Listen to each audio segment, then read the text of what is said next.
Olá, alunos! Vamos aqui então responder mais um exercício relacionado ao estudo de análise combinatória. O exercício diz o seguinte: um brinquedo infantil caminhão cegonha é formado por uma carreta e 10 carrinhos nelas transportados conforme a figura. Bom, pessoal, então tem aqui a nossa figura, nosso carrinho, nossa carreta e os 10 carrinhos. No setor de produção da empresa que fabrica esse brinquedo, é feita a pintura de todos os carrinhos para que o aspecto do brinquedo fique mais atraente. São utilizadas as cores amarelo, muito bem, branco, tá, pessoal? A cor laranja, certo? E também a cor verde, E cada carrinho é pintado apenas com uma cor. O caminhão cegonha tem uma cor fixa. A empresa determinou que em todo o caminhão cegonha deve haver pelo menos um carrinho de cada uma das 4 cores disponíveis. Então vejam, tá, pessoal, que a empresa determinou que ao todo, no caminhão cegonha deve haver pelo menos um carrinho de cada uma das 4 cores disponíveis. Beleza. Mudança de posição dos carrinhos no caminhão cegonha não gera um novo modelo de brinquedo. Então isso é interessante, tá, pessoal? Então vamos supor que se você tem um carrinho aqui azul aqui, e tem um carrinho amarelo bem aqui, e se você trocar esses carrinhos de posição, isso não muda nada, certo? Tá? Apesar que a gente nem tem a cor azul ali, certo? Mas vamos lá. Com base nessas informações, quais são os modelos distintos do brinquedo, do brinquedo caminhão cegonha que essa empresa poderá produzir? Pessoal, veja bem, eu posso pintar então esse carrinho aqui de amarelo, certo? Eu posso pintar o outro ali de branco, eu posso pintar o outro carrinho então de laranja, ok? Então esse carrinho aqui ele pode ser laranja e esse carrinho aqui pode ser verde. Vejam bem, pessoal, que quando eu pintei o carrinho de amarelo, branco, laranja, certo? E verde, significa então que eu já satisfiz essa condição aqui que o exercício colocou pra gente. A empresa determinou que em todo o caminhão cegonha deve haver pelo menos um carrinho de cada uma das 4 cores disponíveis. Ou seja, aquilo ali é algo padrão. Todo carrinho vai ter aquilo ali, certo? Agora vejam então que a diferença agora, pessoal, vai acontecer nestes outros 6 carrinhos que estão aqui, correto? Esses outros 6 carrinhos é que vai determinar então se você tem ou não ali um jeito diferente de ter o seu brinquedo, certo? Aí ele fala assim, ó, com base nessas informações, quantos são os modelos distintos do brinquedo caminhão cegonha que essa empresa, tá, pessoal, poderá produzir? Vejam então o seguinte, pessoal, o padrão ali, amarelo, branco, laranja e verde, já vai estar lá em todos os brinquedos. Então quer dizer que aqueles 4 ali, pessoal, eu não conto. Então vejam que a situação que eu tenho aqui é a seguinte, olha, eu tenho carrinho, eu tenho a cor amarela, eu tenho a cor branca, eu tenho a cor laranja e eu tenho aqui a cor verde, tudo bem? Ou seja, pessoal, eu disponho aqui então de 4 cores e desejo pintar os outros 6 carrinhos restantes, certo?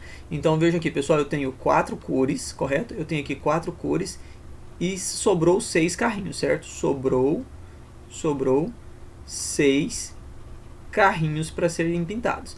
Pessoal, percebam ainda que ainda dentro desses 6 que sobraram aqui de carrinhos, tá, pessoal? Eu vou ter cores repetidas, não é isso? Então vejam aqui, pessoal, que nessa situação trata-se de uma combinação com elementos repetidos, uma vez que a posição dos carrinhos, tá, pessoal, no caminhão cegonha, tá, não gera um novo modelo de brinquedo. Então se a posição não altera, eu estou falando de combinação. Então vejam, pessoal, que eu estou falando aqui uma combinação de 4 cores, certo? Mas eu tenho 6 carrinhos. Então vejam, pessoal, que se eu tenho apenas 4 cores e 6 carrinhos, vai repetir cores. Então vai repetir cores. Não tem como, tá, galera? E vejam que a gente pode fazer isso aqui, tá, galera? Dessa maneira aqui, olha. Lembrando aí, para quem acompanhou os vídeos anteriores, do número de soluções não negativas de uma equação linear, percebam, pessoal, que eu tenho aqui, ó, 4 variáveis, E aqui eu tenho aqui A mais B mais C A mais B mais L mais V igual a 6, certinho? Se a gente for resolver isso aqui, tá, pessoal, pelo método da permutação de elementos repetidos, percebam aqui então, tá, galera, que esse 6 vai representar lá aquela quantidade de pontos que a gente tem, certinho? Se eu tenho 4 variáveis, pessoal, então significa que eu tenho 3 barras. Isso então significa que eu tenho aqui uma permutação de 9 elementos, do quais 6 pontos se repetem e 3 barras se repetem. E aí vejam então, pessoal, que você tem essa situação aqui, ó, 9 fatorial dividido por 6 fatorial, que multiplica o meu 3 fatorial. E aí você vai olhar para essas opções de resposta e falar assim, professor, eu não tenho nenhuma dessas situações aqui que você mostrou para mim. De fato, galera, a gente realmente não tem. Mas olha só a situação que eu quero mostrar para vocês. Você consegue perceber, tá, pessoal, que esta situação aqui, ó, que é todo o 9 fatorial dividido por 6 fatorial, que multiplica o 3 fatorial, ele é a mesma coisa, pessoal, que uma combinação de 9 elementos tomados 3 a 3. Por quê, pessoal? Se nós fizermos aqui uma combinação de 9 elementos tomados 3 a 3, percebam que nós vamos ter essa situação aqui, ó, 9 fatorial dividido por 3 fatorial, que multiplica aqui, pessoal, o 9 menos o 3 fatorial. Bom, veja então, galera, que eu vou ter aqui o 9 fatorial, certo? Dividido por 3 fatorial sobre 6 fatorial. Então percebam, pessoal, que essa situação aqui não é a mesma coisa que essa situação aqui. Muito bem, né? Dado que aqui eu só tenho o 6 fatorial primeiro e aqui eu coloquei o 3 fatorial primeiro, mas isso, né, a ordem dos fatores não altera o produto, não é verdade? Lembrando que aqui, né, nós temos uma multiplicação nesses fatoriais e aqui nós também temos uma multiplicação nesses fatoriais. Então a ordem dos fatores não vai alterar aqui o produto. Então percebam, pessoal, que essa permutação de 9 elementos, dos quais 6 repetem e outros 3 repetem, é a mesma coisa que se eu estivesse fazendo aqui, então, né, combinação de 9 elementos tomados 3 a 3. Bom, e isso faz da minha letra B a minha alternativa correta, ok? Agora vejam bem, pessoal, você também tem uma outra opção, né, de resolução para isso aqui, ó. Você ainda poderia resolver esse exercício, né, dessa maneira, ó. Ou ainda, certo? Você poderia pensar, pessoal, naquela regrinha, tá, que eu apresentei para vocês aí nos vídeos anteriores, onde eu falo que combinação com elementos repetidos é dada da seguinte maneira: n mais p, certo? Menos 1, e aqui é o nosso p. Bom, pessoal, neste caso aqui, entenda que n, tá, pessoal, é o número de variáveis. N é o número de variáveis. Muito bem, tá, pessoal?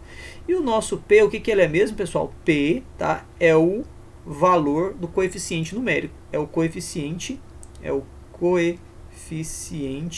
numérico, não, né, pessoal? O coeficiente independente, certo? É o independente. Beleza. Pessoal, nessa situação aqui, o que nós temos, então? Nós temos a combinação de 4 elementos, né, as variáveis ali que representam as cores, as 4 cores, mais, pessoal, o nosso 6, menos 1, e aqui tá, pessoal, o nosso 6, que é o P.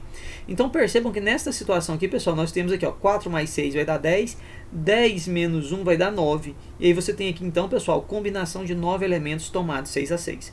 Aí você vem e fala assim para mim: professor, aqui é uma combinação de 6 elementos tomados 4 a 4. Aqui é uma combinação de 9 elementos tomados 3 a 3. Aqui é uma combinação de 10 elementos tomados 4 a 4. E aqui nem combinação tem. Beleza. E aqui, professor, você encontrou a combinação de 9 elementos tomados 6 a 6. Beleza. Mas aí você vai lembrar lá daquela propriedade, daquela observação que nós também passamos aí nos vídeos anteriores, que mostra o seguinte assim, pessoal. Eu sei que a combinação de 9 elementos tomados 6 a 6 é a mesma coisa que a combinação de 9 elementos tomados 9 menos o 6. Lembra dessa propriedade? Vejam então, pessoal, que eu tenho aqui, ó, que a combinação de 9 elementos tomados 6 a 6 é a mesma coisa que a combinação de 9 elementos tomados 3 a 3. Se eu fizer essa subtração aqui, tá, pessoal, ó, o 9 menos o 6 vai dar 3. Ou seja, pessoal, a gente chega à conclusão que a combinação de 9 elementos tomados 6 a 6, que foi o que a gente determinou aqui, né, através desta regrinha, é a mesma coisa, tá, pessoal, que a combinação de 9 elementos tomados 3 a 3, que é o mesmo resultado que a gente encontrou aqui, certinho? E isso faz, então, da minha letra B, né, a alternativa correta. E percebam que eu posso resolver esse exercício ainda, né, utilizando a regrinha aqui, né, do combinação de n mais p menos 1, tomados p a p, ou ainda a gente pode usar lá aquela ideia dos pontos, né, e a dos traços que a gente usa aqui, né, para calcular lá o número de soluções não negativas, número de soluções inteiras não negativas de uma equação linear, beleza?